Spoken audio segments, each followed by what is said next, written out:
Préparatif du mois de carême, le ministre de l'Industrie et du Commerce était avec plus de 15 disponibles et en convoyant un cargo rempli de médicaments, de vivres, d'abris pour les populations déplacées du Nord. Le ministre de la Santé était à l'accueil du cargo cet après-midi à l'aéroport de Bamako-Sénou. Un invité dans ce journal, le ministre de l'Environnement et de l'Assainissement, pour nous parler de l'ouverture demain ici à Bamako de la conférence sur l'interdiction d'importer en Afrique des déchets dangereux, toxiques. Dimanche 23 juin, mesdames et messieurs, bonsoir et bienvenue dans cette édition. Le président de la République par intérim a reçu aujourd'hui en audience les leaders de deux partis politiques. Il s'agit des formations politiques, l'Union malienne du Rassemblement démocratique africain face au Djigui et le Parti pour la solidarité et le progrès, PSP. Avec ces partis politiques, il a été question de l'organisation de futures échéances électorales dans notre pays et bien évidemment de l'accord préliminaire de Ouagadougou. Adama Kodjo a suivi ces audiences. Impliquer davantage les enseignants dans l'organisation des élections et dans le processus de dialogue et de réconciliation pour la paix et la cohésion sociale au Mali. C'est ce que propose l'Union malienne du Rassemblement démocratique africain face au Djigui UMRDA. L'idée a été estimée ce matin au professeur Dionkouna Traoré, président de la République par intérim, qui a reçu ce matin les leaders de ce parti. Nous avons souhaité un certain nombre de formations des enseignants pour leur permettre de s'impliquer, de s'engager et pour que les élections soient propres. Nous pensons que les enseignants, s'ils sont accompagnés, peuvent aussi s'impliquer dans le revivre ensemble. L'UMRDA se réjouit de l'accord de Ouagadougou, un accord qui constitue un grand pas vers la paix selon le président du parti. Nous apporterons la contribution qu'il faut pour que chacun tienne, n'est-ce pas, ses engagements. Le Parti pour la solidarité et le progrès PSP est la deuxième formation politique reçue ce matin par le président de la République par intérim. Le président du PSP a réaffirmé le soutien total de son parti quant à l'application de l'accord de Ouagadougou. Le temps presse, nous n'avons plus beaucoup de temps et il faudrait bien sûr que l'armée malienne, dans les meilleurs délais, investisse l'ensemble du territoire et tout particulièrement Kidal et que les élections puissent se tenir dans les meilleures conditions également dans cette localité malienne. Pour ce qui concerne le processus électoral en cours, pour l'instant nous pensons que les choses sont sur la bonne voie. Pour la participation massive des populations à l'élection présidentielle de juillet prochain, le président du PSP propose une large campagne de sensibilisation autour de la question. Je vous le disais dans les titres, un invité dans ce journal, Monsieur le ministre de l'Environnement et de l'Assainissement. Bonsoir, Monsieur le ministre. Bonsoir. Bamako a pris la responsabilité d'accueillir à partir de demain une conférence, une importante conférence qui va parler de l'interdiction d'importer des déchets dangereux et le contrôle des mouvements transfrontaliers et la gestion justement de ces déchets dangereux. Un long intitulé. Monsieur le ministre, pouvez-vous nous situer le contexte de cette conférence de Bamako? Merci, oui. Bonsoir, mesdames les téléspectateurs. Je vous remercie pour cette occasion que vous me donnez d'informer les téléspectateurs de l'ORTN sur justement cette conférence importante qui se tient à Bamako à partir de demain sur justement l'interdiction d'importer les produits toxiques, les déchets toxiques en Afrique. Il faut rappeler que c'est des matières qui sont administrées, qui sont régulées par la Convention de Bâle notamment, mais cette Convention de Bâle, qui est considérée comme la mère de la Convention de Bamako, est moins contraignante. Il y a une convention qui a été ratifiée par des pays africains, un grand nombre, ici à Bamako, et qui justement est plus contraignante que la Convention de Bâle en ce sens qu'elle interdit l'importation de déchets toxiques en Afrique. Et depuis que cette convention a été ratifiée, malheureusement, on n'a pas pu tenir la première conférence des parties. Et pour qu'une convention soit opérationnelle, il faut bien sûr que cette conférence des parties se tienne, que des décisions soient prises, que des programmes soient arrêtés et que la convention puisse vivre. Et ce qui n'a pas été le cas jusqu'à présent, et c'est pourquoi le Mali, cette année... On nous a dit que ça faisait plus de 15 ans que cette conférence... Ça fait plus de 15 ans, effectivement, que cette réunion, cette conférence des parties est attendue. Elle n'a jamais pu se tenir. Et dès que nous sommes du programme des Nations Unies pour l'environnement, aussi des pays africains qui ont lancé un appel la dernière réunion de la synergie des conventions à Genève pour que cette convention de Bamako puisse se tenir. Et j'avoue que c'est dans un délai raisonnablement très court, de 60 jours presque, que nous avons réussi vraiment à organiser cette conférence. Et on peut se réjouir aujourd'hui qu'il y a 35 pays africains qui sont représentés à Bamako, dont plus d'une dizaine de ministres présents. Et quelle va être justement la nouveauté que Bamako va pouvoir apporter à cette conférence? Cette convention de Bamako est extrêmement importante pour le Mali, qui abrite cette conférence, mais aussi pour l'Afrique. Comme je le disais, la convention de Bâle régulait les mouvements transfrontières de déchets toxiques. Bamako les interdit purement et simplement. On interdit que l'Afrique soit le dépotoir du monde. C'est vrai, il est bon pour le développement que nous ne soyons pas transformés en poubelle des autres continents. Je pense que ça, c'est la première attente que nous attendons. La deuxième attente que nous avons par rapport à cette convention de Bamako, justement, c'est de faire en sorte que la convention de Bamako puisse vivre. Il ne sert à rien de faire une convention si elle ne vit pas. Il faut qu'elle vive, il faut qu'elle ait un programme, que ces organismes statutaires soient mis en place, un secrétaire exécutif, et qu'elle puisse avoir des programmes, qu'elle travaille. Et vous restez optimiste par rapport à cela? Et si la conférence de Bamako avait eu lieu, on n'aurait pas connu ce problème qui continue de couler beaucoup d'encre dans un pays voisin qu'on ne voudrait pas citer? Tout à fait. Je ne voudrais pas citer ce pays, frères et amis avec lesquels nous compatissons. Mais si Bamako, la convention de Bamako avait eu lieu, avait été mise en œuvre, ce cas ne serait pas arrivé. Et c'est ça que nous voulons prévenir justement pour l'avenir, faire en sorte que, grâce à cette convention de Bamako, que l'Afrique, dans un Mali debout, prenne la décision de se mettre elle aussi debout, pour dire non, notre continent ne doit pas être un dépotoir. Oui, voilà, Monsieur le ministre, en acceptant d'abriter une telle conférence et puis dans un délai très court, vous nous avez parlé de 60 jours, c'est un challenge. Qu'est-ce qui a vraiment été à la base de cette décision? C'est un véritable challenge.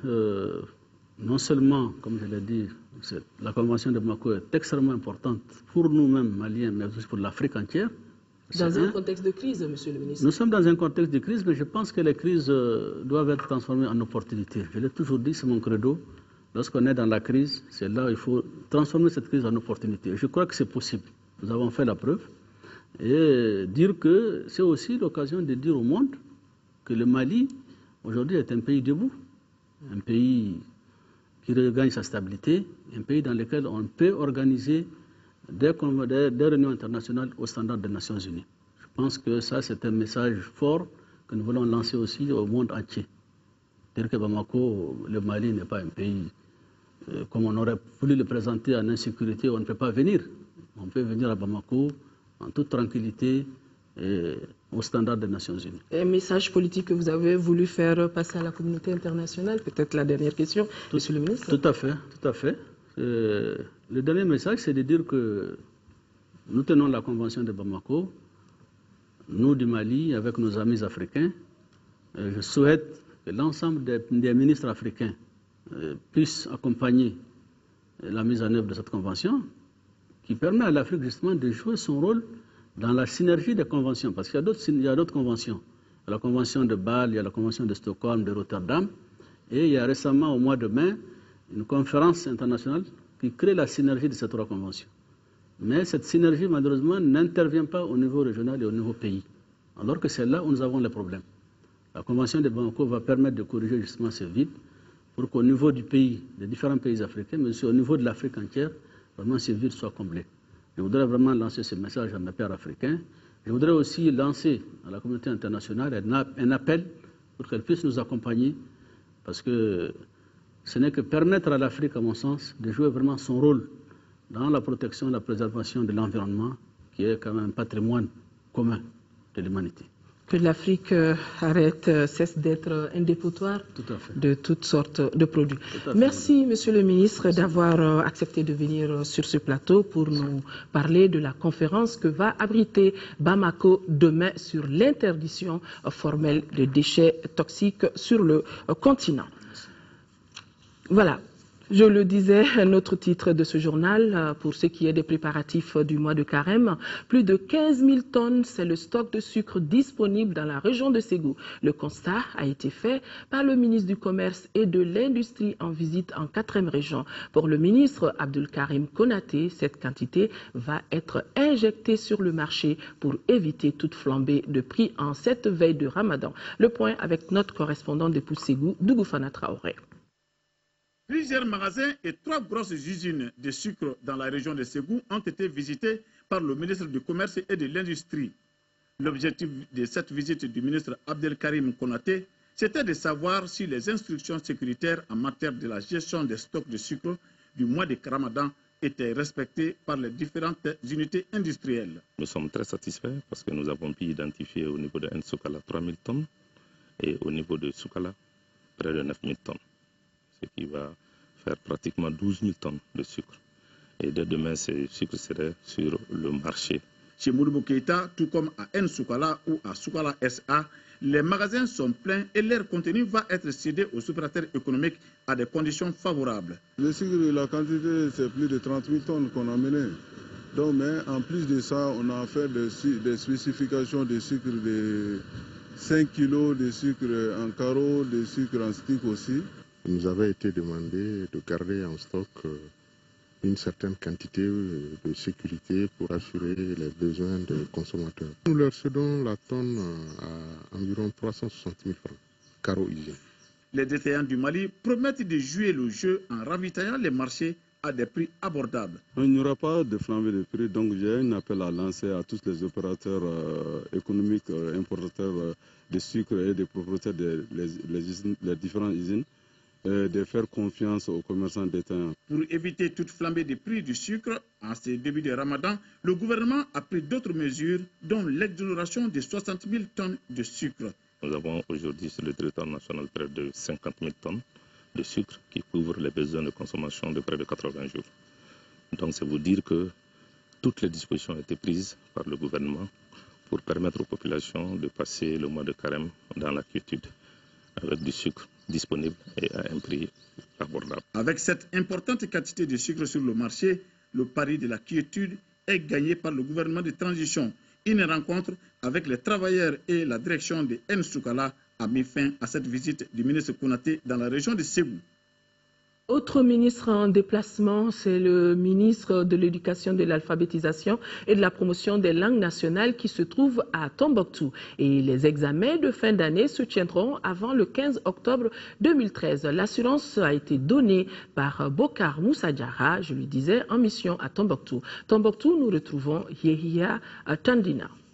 Rencontrer les partenaires et les acteurs de l'éducation et échanger autour des questions qui préoccupent les écoles du Nord, c'est bien l'objectif de la visite du ministre de l'Éducation, de l'Alphabétisation et de la Promotion des langues nationales à Tombouctou. Accompagné d'une forte délégation du département et de la représentante UNICEF Mali.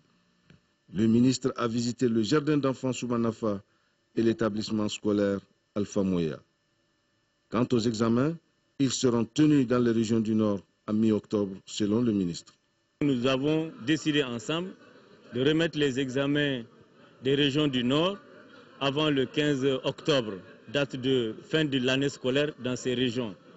Nous venons de finir pratiquement les examens au sud et je suis venu à Tombouctou aujourd'hui pour me rendre compte par moi-même de la situation et d'encourager les enseignants et les appeler à toutes les nouvelles missions que la crise nous a imposées. La reprise du chemin de l'école dans ces régions a été saluée par les délégués de l'UNICEF qui prônent une scolarisation des enfants dans un environnement sécurisé. Continuez ce que vous faites, préparez la rentrée de 2013-2014. Il faut que tous les enfants aillent à l'école, ceux qui allaient à l'école avant, essayez de mettre les enfants qui n'allaient pas à l'école aussi à l'école. Dans la région de Tombouctou, 305 écoles fondamentales et préscolaires sont ouvertes, avec un effectif de 50 766 élèves encadrés par 1077 enseignants.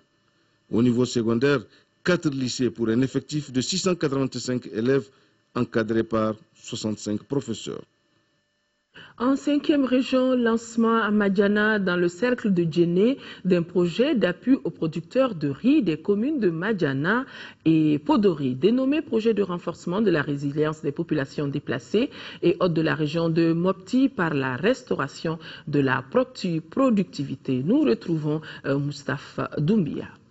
Le projet de renforcement de la résilience des populations déplacées et hôtes de la région de Mopti par la restauration de la productivité agricole et l'amélioration de la sécurité alimentaire est le fruit d'un partenariat entre l'Organisation néerlandaise de développement SNV et l'Organisation des Nations Unies pour l'alimentation et l'agriculture FAO. La FAO, conscient de sa mission d'appui à la relance de la production agricole, a décidé de mettre ce programme-là pour l'intensification de la production rizicole. Financé par l'Afrique du Sud à travers la FAO à environ 140 millions de francs CFA pour une durée de 6 mois, le projet couvre les communes de Madiama et Pondori dans le cercle de Djéné.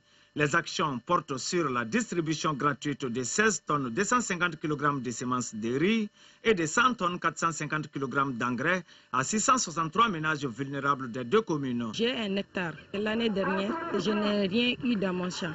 Avec leur aide, je pratiquerai la semence ainsi que l'engrais dans mon champ. Un appel très pressant à tous les bénéficiaires de cette action pertinente de la FAO et de la SNV pour leur engagement sans réserve et pour une appropriation à hauteur de souhait de ce projet, j'allais dire, de votre projet. Le suivi du projet sera assuré par l'organisation SNV à travers des formations, l'itinéraire des techniques culturelles, entre autres. Élan de solidarité à l'endroit des populations déplacées, la Croix-Rouge des Émirats Arabes Unis vient de mettre à leur disposition un important lot de médicaments, de tentes et de vivres. Le don arrivé à bord d'un cargo a été réceptionné cet après-midi par le ministre de la Santé. Et Abdraman Meiga, notre reporter, était là aussi. 45 tonnes composées essentiellement de tentes, de denrées alimentaires et des produits pharmaceutiques. Telle est en substance l'importance de la quantité du don que vient de réceptionner le ministre de la Santé. Cet appui est un don offert par la Croix-Rouge émirati dans le cadre de la coopération entre le Mali et les Émirats Arabes Unis. Il est destiné à appuyer le gouvernement dans ses efforts d'accompagnement de nos compatriotes victimes du terrorisme au nord du pays. Sur instruction du président directeur du Croissant Rouge émirati, notre mission ici présente à Bamako est juste pour la remise de dons. Et ces dons viennent de la part du peuple émirati. Et ce don a été remis en fonction de la demande faite lorsque les précurseurs étaient venus au Mali. En réceptionnant le don, le ministre de la Santé a, au nom du gouvernement malien, remercié les Émirats Arabes Unis pour ce geste de solidarité à l'endroit de notre pays. Un pays qui, grâce à la mobilisation de tous, a presque reconquis l'ensemble de son territoire national. Et aujourd'hui, un des soucis majeurs des plus hautes autorités demeure le retour des déplacés et leur insertion dans le tissu économique. Pour atteindre cet objectif, le Mali a besoin, selon le ministre Zoumana Makadji, de l'accompagnement de tous ses partenaires. Pour ma part, je vous donne l'assurance que cette importante donation humanitaire sera utilisée au mieux dans l'intérêt exclusif des populations victimes de cette douloureuse épreuve. Conscient de l'énormité de la tâche qui attend le gouvernement, le chef de file de la délégation émirati a promis au ministre que d'autres actions similaires vont se poursuivre pour permettre une meilleure prise en charge de l'ensemble des préoccupations des populations. Ces populations qui n'aspirent aujourd'hui qu'à la paix pour faire face à la reconstruction de ce grand pays. Un pays dans lequel le dialogue et la concertation ont toujours été le socle de la cohésion sociale.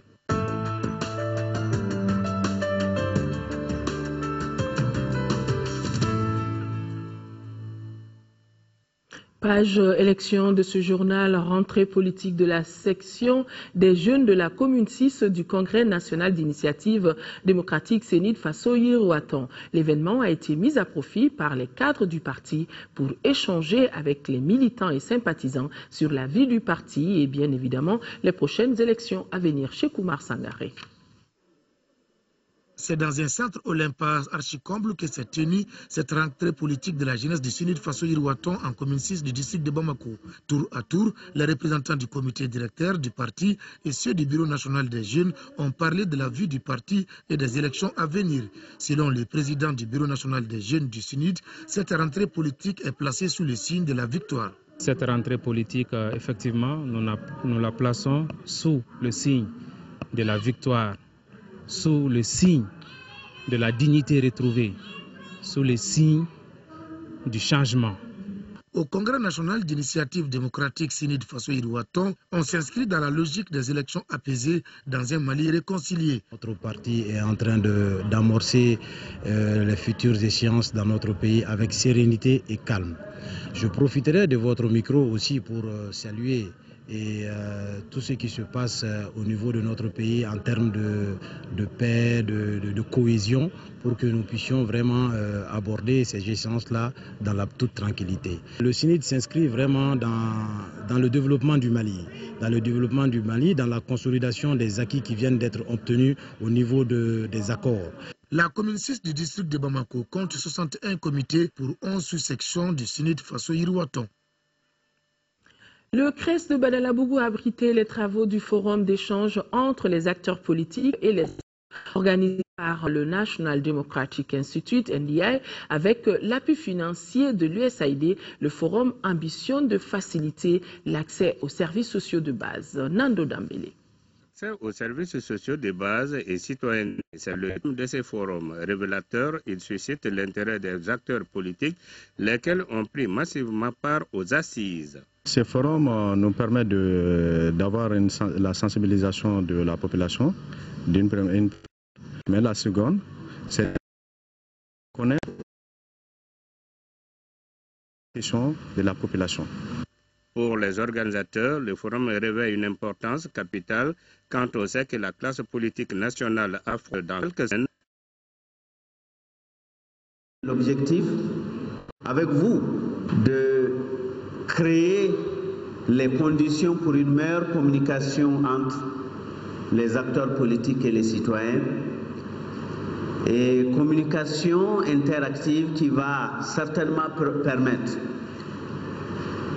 aux partis politiques qui sont engagés ou qui vont être engagés dans les prochaines consultations électorales. Véritable cadre d'échange, le forum consiste en des débats riches autour du thème central, débats qui aboutiront à une synthèse qui servira à son tour de cadre de référence aux acteurs politiques dans l'exercice de leur mission. Ce forum, qui se tient 24 heures après celui tenu sur la rive gauche, a regroupé les représentants des partis politiques et des organisations de la société civile. L'association Mobilisation citoyenne des jeunes en commune 2 du district de Bamako, en partenariat avec CRI 2002, a tenu à la Maison de la Presse une conférence sur le thème « Le choix politique des jeunes dans les élections de 2013 », conférence suivie par Agibou Koulibaly. Cette conférence débat se tient dans un contexte national caractérisé par une crise politico-sécuritaire qui traverse le pays. Pour les initiateurs, la jeunesse, composée de plus de 70% de la population, regorge le potentiel électeur pour les échéances électorales à venir. Elle est électrice, éligible et renferme le plus grand nombre d'agents électoraux. D'où le thème « Choix politique du jeune dans les élections présidentielles de 2013 ». Il faut que le Mali ait un président fort. C'est-à-dire qu'il y a un président qui a des décisions fortes. Pour cela, la jeunesse constitue parmi les électeurs potentiels. Si la jeunesse parvient à se projeter autour d'un candidat fort, je pense que le pays va sortir de cette crise. Le conférencier a appelé à la lucidité de toute la population en général et les jeunes en particulier de rester mobilisés comme un seul homme, tout en choisissant judicieusement avec des critères légitimes bien définis le candidat qui répond aux vertus d'homme d'État, de patriote pour les échéances à venir. C'est à eux, jeunes, de voir à travers les propositions qui sont faites, à travers en réalité la vision, le modèle d'homme qu'il faut, de pouvoir opérer leur choix politique. Mais opérer leur choix politique demande également de passer par ce que j'ai appelé la politique des escaliers, au lieu de prendre la politique de l'ascenseur. Il s'agit d'abord de participer, ce qu'ils sont en train de faire. Il s'agit aussi de s'impliquer. Il s'agit également de se responsabiliser. L'association Mobilisation citoyenne des jeunes a pour but de contribuer à promouvoir le développement économique, social et culturel d'une commune prospère et solidaire à travers les actions citoyennes. Elle se projette d'organiser une soirée ludique avec comme accès la carte Nina. Rendons-nous à Kay où séjourne le président du parti Yelema, Moussa Mara, a eu l'occasion d'organiser un point de presse et cela pour présenter son projet de société. La santé, l'éducation, le leadership des jeunes, la citoyenneté, les Maliens de l'extérieur sont entre autres priorités du maire de la commune 4 du district de Bamako et son credo reste la transparence et la vérité dans la gestion des affaires public. Kai Kansoutou Kanouté. Au cours de cette conférence de presse, Moussa Mara a évoqué les questions de santé, d'éducation du citoyen malien, des Maliens de l'extérieur, du chômage des jeunes. Ce sont là les quelques points saillants du projet du parti Yelema. Selon Moussa Mara, les pouvoirs qui se sont succédés ont privilégié les infrastructures, les routes, ignorant ces citoyens sur le plan santé, éducation, chômage, entre autres. Après avoir parlé de l'État, situer le Malien au cœur de notre projet, parce que le Malien a été ces dernières années le spectateur de son propre parcours et de la situation du Mali de manière générale. Donc comment faire en sorte de l'impliquer dans toutes les questions de développement du pays, de le rendre citoyen connaissant le pays pour l'aimer, et comment faire en sorte pour qu'il puisse, je dirais, jouer la plénitude de ses interventions, le soigner donc, l'éduquer et l'instruire, lui trouver une responsabilité et gérer le cas particulier des Maliens de l'extérieur. Dans la présentation de son projet, il a souligné le leadership jeune. Selon lui, le leadership du pays doit mieux correspondre à la population qui est jeune dans une grande majorité. Pour que des jeunes leaders dans les différents domaines, politique, économie, administration, société civile, fassent progresser le pays par leur esprit d'ouverture, leur maîtrise des nouvelles méthodes de gestion et des technologies par leur énergie et leurs compétences. Dans son exposé, il a aussi parlé des Maliens de l'extérieur qui, selon lui, sont une grande chance pour le Mali car chaque année, ils dépensent plus de 200 milliards de francs CFA. Il faut les orienter dans les productions, dans des projets. Pour Moussa Mara, la gestion de toutes les affaires publiques doit privilégier la vérité pour que la confiance soit instaurée entre la base et le sommet. La gestion publique et les relations entre les populations et les responsables doivent être assurées par la transparence absolue. L'accord préliminaire de Ouagadougou, accord signé le 18 juin dernier, continue de susciter des réactions. Le Parti pour le développement économique et la solidarité PDS a appris avec un grand soulagement la conclusion d'un accord préliminaire signé entre le gouvernement de la République du Mali et la coordination du mouvement de libération de l'Azawad et du Haut Conseil pour l'unité de l'Azawad.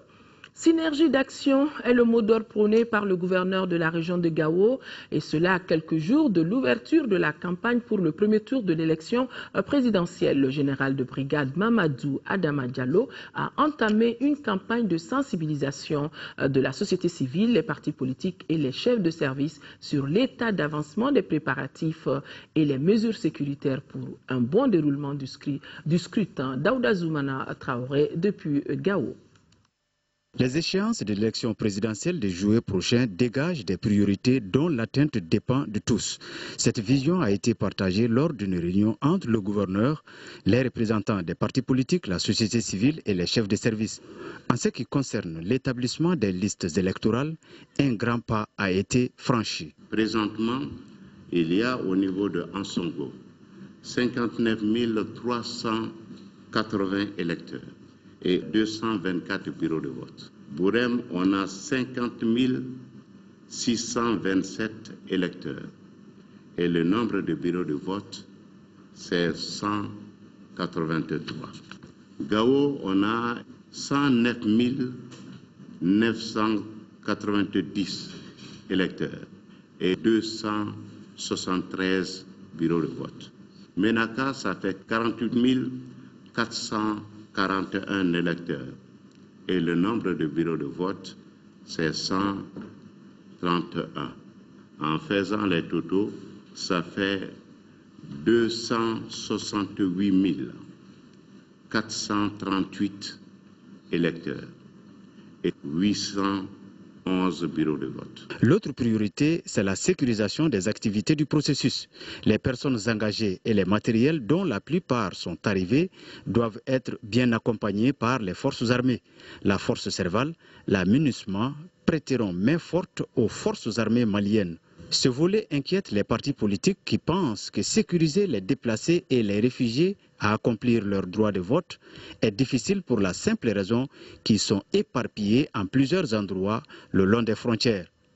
Là-dessus, l'administration rassure en tenant compte de l'engagement même de l'État et ses partenaires. Quant à la lutte contre la fraude, c'est la vigilance qui peut la combattre. Plusieurs participants ont souhaité que de tels cadres d'échange se perpétuent.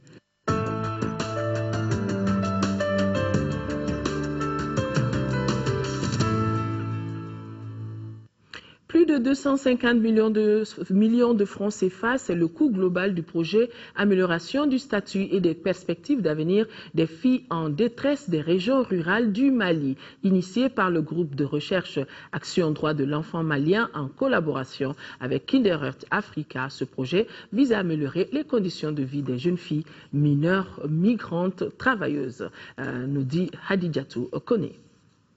Malgré d'énormes efforts consentis par les associations et organisations de protection des droits de l'enfant, la situation des filles mineures travailleuses domestiques reste gérée sans référence à la réglementation en vigueur au Mali. Elles travaillent dans des conditions précaires à cause de leur inorganisation, leur manque de formation professionnelle, leur analphabétisme, la méconnaissance de leurs droits, etc. Pour parer tout ceci, le groupe de recherche Action Droits de l'enfant Mali, GRADEM, en collaboration avec Kira, Droits des enfants Afrique, lance le projet Amélioration du statut et des perspectives d'avenir des filles en détresse des régions rurales au Mali. Nous avons initié ce projet avec notre partenaire Kinderheart Africa, Kira, pour enfin d'améliorer les conditions de vie des aides ménagères pour axer sur le travail des enfants. Souvent, il y a les centres de santé avec qui nous sommes en collaboration. Lorsque ces jeunes filles arrivent là-bas en état de détresse et qu'elles n'ont pas de répondant, ce centre aussi nous réfère ces filles. Le GRADEM recherche des partenaires œuvrant pour le bien-être et l'épanouissement de l'enfant, de la famille et de la communauté au Mali. Mon département ne ménagera aucun effort et rassure GRADEM de son accompagnement dans toute initiative visant à faire la promotion des droits de l'enfant au Mali et en particulier défendre les droits des jeunes filles travailleuses. Avec un coût global de plus de 50 millions de francs CFA, ce projet permettra à GRADEM d'intervenir dans 3 zones de Bamako.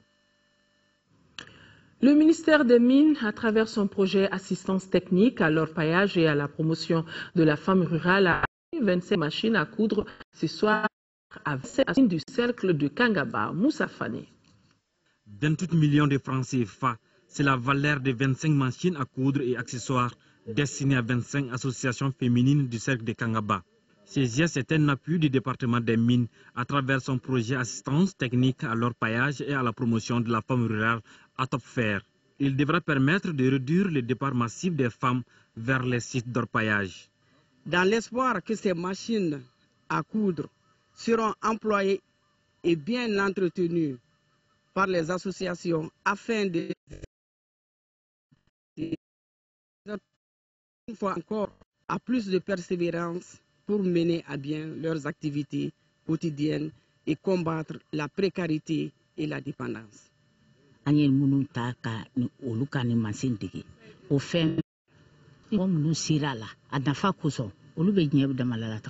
Pour les autorités locales, cette action est salutaire. Des machines. Nous souhaitons que ça soit alors l'ébauche d'arriver. C'est d'en faire un bon usage pour que dans les jours à venir, d'autres puissent en bénéficier. Le projet à top fer prévoit aussi la formation des femmes en coupe et couture durant 1 mois.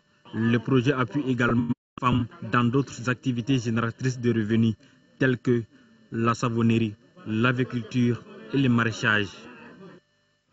Le village de Kombo, commune rurale de Tchélé, c'est dans la sous-préfecture de Wole-Sebougou, donc Mais d'une maternité d'un coût total de plus de 40 millions de francs CFA, cette maternité est le fruit d'un partenariat entre l'ONG COFESFA Yiriwaton et la fondation luxembourgeoise. Raoul Foloro, Moussokura Konate, compte rendu. La construction de cette maternité est l'œuvre de l'ONG COFESFA Yiriwaton pour accroître l'accès des femmes aux soins de santé primaire en vue d'une réduction du taux de mortalité maternelle et néonatale. L'ONG COFESFA Yiriwaton a réalisé 7 modèles structures pour un coût total de 40 409 899 francs CFA, entièrement financés par la fondation luxembourgeoise Raoul Folero. Ces coûts représentent les frais de construction de la maternité, d'électrification solaire, d'achat d'un lot de médicaments, d'un tricycle ambulance pour l'acheminement des malades vers d'autres structures sanitaires et d'un forage équipé de pompes manuelles. La nouvelle maternité de Kombo comprend une salle d'accouchement, une salle de repos et une pharmacie. Elle vient agrandir le district sanitaire de Wélisséboukou et contribuera à rapprocher davantage la population des services de santé. En 2013, la commune de Thiélé dispose d'un médecin, d'une sage-femme, de 2 matrones et de 2 infirmiers. En termes médicaux, on dirait qu'à peu près il y a un ratio de 12 973 femmes pour une sage-femme. La réalisation de cette infrastructure rentre dans le cadre de la mise en œuvre du programme de santé communautaire de base dans les cercles de Kati et région de Koulikoro. Ce programme est exécuté par l'ONG COFESFA Yiriwaton en partenariat avec la fondation luxembourgeoise Raoul Foloro. Il couvre les communes rurales de Bangoumana, Sibi et Thiélé. Fin de cavale pour 4 bandits spécialisés dans le braquage de paisibles citoyens. Aujourd'hui, dans les locaux de la brigade d'investigation judiciaire, ces bandits ont été interpellés lors d'une descente de patrouille combinée de la brigade anticriminalité et la brigade spéciale d'intervention. Mamourou Sidibé les a vus, son compte rendu. Dans sa mission de sécurisation de la capitale et ses banlieues, la brigade anticriminalité et la brigade spéciale d'intervention ont fait une bonne moisson les nuits du 16 au 17 et du 18 au 19 juin 2013. C'était à la faveur d'une patrouille au cours de laquelle 4 braqueurs armés ont été interpellés. Le nommé Konaté a été le premier à être arrêté par cette patrouille au niveau du quartier populaire de Mnyambou. Il a été trouvé en possession d'un pistolet automatique. Les 3 autres ont été interpellés par la brigade anticriminalité. Parmi ces 4 interpellés, 3 font l'objet de recherches par le 3e arrondissement et avaient été déjà déférés en 2000 au 15e arrondissement pour les mêmes faits. Une chose est de traquer les bandits armés récidivistes, une autre est de rendre une justice équitable afin d'éviter aux victimes de ces criminels de se rendre justice. Et si on relisait le Coran, le Saint-Coran, c'est le titre d'un livre présenté hier soir à la faculté des lettres et sciences humaines. L'œuvre est de Hanan Keita, écrivain malien, sorti de l'université Ain Shams de l'Égypte. L'ouvrage lance le débat sur l'interprétation que les hommes font du Saint-Coran. Cheikh Oumar Sangaré. Je témoigne qu'il n'y a de Dieu en dehors de Dieu. C'est par cette phrase que cette interprète traductrice français-arabe commence cet ouvrage de 74 pages. Et si on relisait le Coran, le titre est évocateur car le sujet est tabou dans un pays comme le nôtre. L'auteur précise, l'interrogation concerne l'interprétation faite par les hommes. Le Coran est sacré, la parole est divine, tandis que l'interprétation est humaine. Et si on croit que la parole est divine, alors la parole est vivante, alors elle est évolutive. On peut l'interpréter à travers le temps et l'espace. Le livre s'inscrit dans la dynamique d'une réflexion sur la pensée musulmane. C'est là pour un islam modéré qui concorde mieux avec notre société. Réconcilier l'islam avec la science moderne, la question de la femme en islam, islam et législation sont entre autres thèmes traités dans ce livre. La qualité littéraire de l'auteur n'est pas passée inaperçue. Hanan Keita est une intrépide polyglotte qui est à l'aise dans le décortiquage des écritures saintes islamiques. Elle traduit le mot sans trahir l'esprit. Concernant par exemple les sanctions pénales que charrient les pratiques d'un âge, elle rappelle que l'islam est d'abord et surtout une religion de tolérance. Car Dieu est bon, clément et miséricordieux. Rappelons que Hanan Keita est aussi l'auteur du roman Femmes sans avenir, qui a été élu livre de l'année 2012 aux éditions La Sahélienne. De la musique dans ce journal, le grand artiste Bassekou Kouyaté a présenté hier soir au Monte Cristo de Bamako son 3e album intitulé Djamako, un album de 13 titres. Une soirée dédicace qui a vu la présence de certains membres du gouvernement, du ministre de la Communication, porte-parole du gouvernement et celui de l'artisanat et du tourisme. Et bien entendu, plusieurs autres artistes maliens et étrangers. Agibou Koulibaly a eu la chance d'être présent.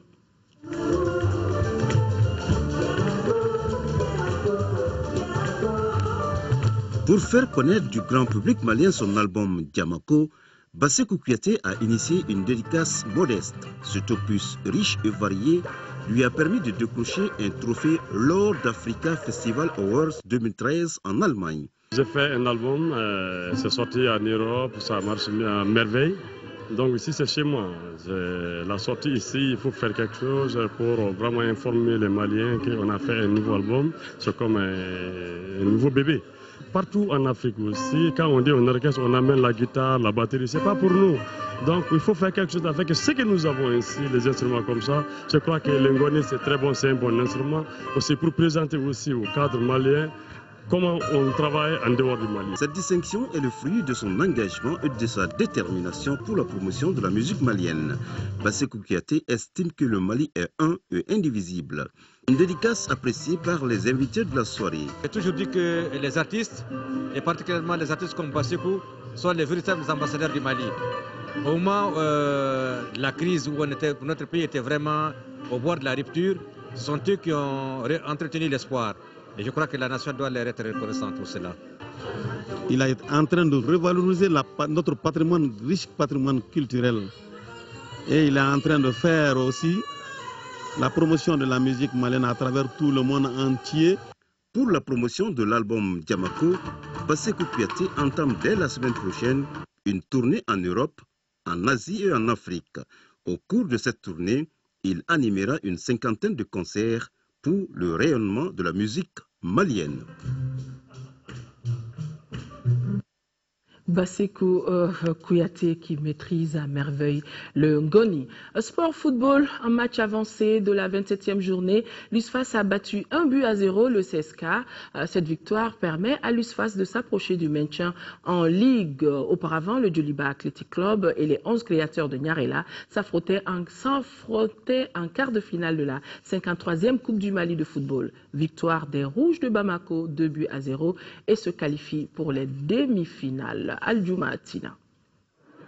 Pour la deuxième année consécutive, le Djoliba Athletic Club et les 11 créateurs s'y croisent en Dame Coupe du Mali. Vainqueur l'année dernière en demi-finale, l'équipe de Nyarela n'a pas réussi à rééditer cet exploit. Cette fois-ci, ce fut la revanche pour la formation de Heramakono lors de cette rencontre de quart de finale. Pourtant, le premier acte du match a loin été une mer à boire pour le Djoliba Athletic Club, qui va avoir des sueurs froides à quelques moments de la partie. Mais c'est à la 35e minute qu'arrive le tournant du match. Le Rumien attaquant des 11 créateurs Mohamed Bessissé quitte ses partenaires après une faute commise sur Issa Traoré. Sérieusement touché, le défenseur Djolibis a été immédiatement transporté. Les deux équipes neutralisent le groupe des vestiaires. L'infériorité numérique portera préjudice aux créateurs. La rencontre bascule ainsi en faveur des Rouges de Bamako, qui vont marquer 2 buts à la 53e et 70e minute par Mamadou Sidibi. Les pensionnaires de Nyarela, archi-dominés, vont avoir la possibilité de réduire le score. Mais Eumeu Kofi décide autrement. Et voilà le Djoliba AC qui se qualifie pour les demi-finales. Moins loti en championnat national, la Coupe du Mali est désormais la priorité des Rouges de Bamako en vue d'une sortie africaine. Juste après cette rencontre, place au match avancé de la 27e journée du championnat national entre l'USFAS et le centre Salif Keita. L'équipe du CSK en jaune, qui n'avait besoin que d'un nul pour assurer le maintien, devra patienter, puisqu'elle s'est inclinée 1-0. Une réalisation de Dambélé Alassane à la 84e minute. L'USFAS s'approche de plus en plus de son but, puisqu'il lui reste 3 points désormais pour demeurer première division. Le Stade malien de Bamako s'est qualifié également pour les demi-finales après sa victoire 1-0 sur l'AS Real, tout comme le club olympique de Bamako, vainqueur hier du Sigui de Caille 1-0. Votre émission, on est dimanche, votre émission Question d'actualité porte ce soir sur la charte africaine du service public et de l'administration. Mamadou Namori Traoré, jusqu'à l'enregistrement de l'émission, occupait le poste de ministre de la fonction publique du travail.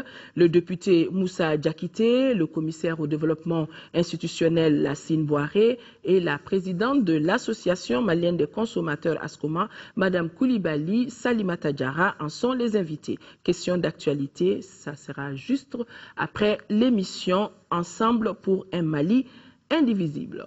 Voilà, cette annonce met un terme à cette édition que nous vous remercions d'avoir suivi.